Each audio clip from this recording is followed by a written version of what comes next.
முத்துவீரன் எப்படி பிறந்தார், யாருக்கு மகனாக வந்தார், இந்த அறிஞர்குல பொதுமக்களுக்கு எப்படி காவல் தெய்வமாக விளங்கினார் தெரியுமா தெரியாதா?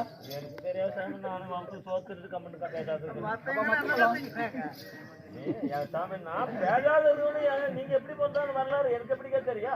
நீங்க சொன்னாதானே தெரியும்.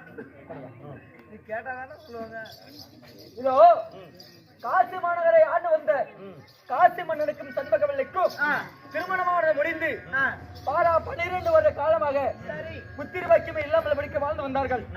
அப்படி ஒரு நாள் ஒரு தினத்திலே இனிமேல் படிக்கு நாம் பிள்ளை செல்வம் இல்லாமல் படிக்க வாழக்கூடாது என்று சொல்லி அந்த ஒன்னானவற்ற சூர்மன் இடத்தில் சென்று செய்யாத தவத்தினை செய்து குழந்தை வரத்தை பெற்றார்.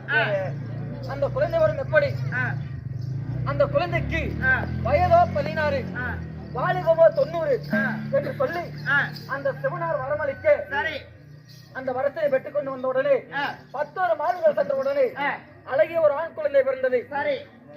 அந்த ஆண் குழந்தை பிறந்த உடனே இந்த பூலோகத்தில் ஒரு குழந்தையானது பிறந்து விட்டால் எப்படி பிறக்கும்?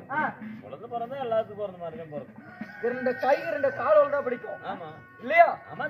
ஆனால் அந்த குழந்தை பிறந்தது எப்படி? இடமரம் தண்டை கொடிமால செலும்பு, வடமரம் தண்டை 18 ஆயுதத்தோடு தெற்கச்சவந்த முகத்தோடு பிறந்திருக்கின்றார்.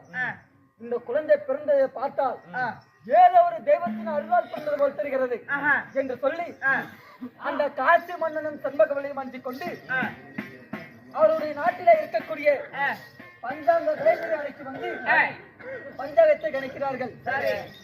அந்த பஞ்சாங்கத்திலே அந்த குழந்தை பிறந்து நேரமாகப்பட்டது நாட்டிற்கு நல்லதாக இருக்கிறது, நாட்டு மக்களுக்கும் நல்லதாக இருக்கிறது. பெற்ற தாயும் தந்தைக்கும் எந்த ஒரு குறையும் இல்லாமல் வாழ்வார்கள் என்று சொல்லி இருக்க இந்த குழந்தைக்கு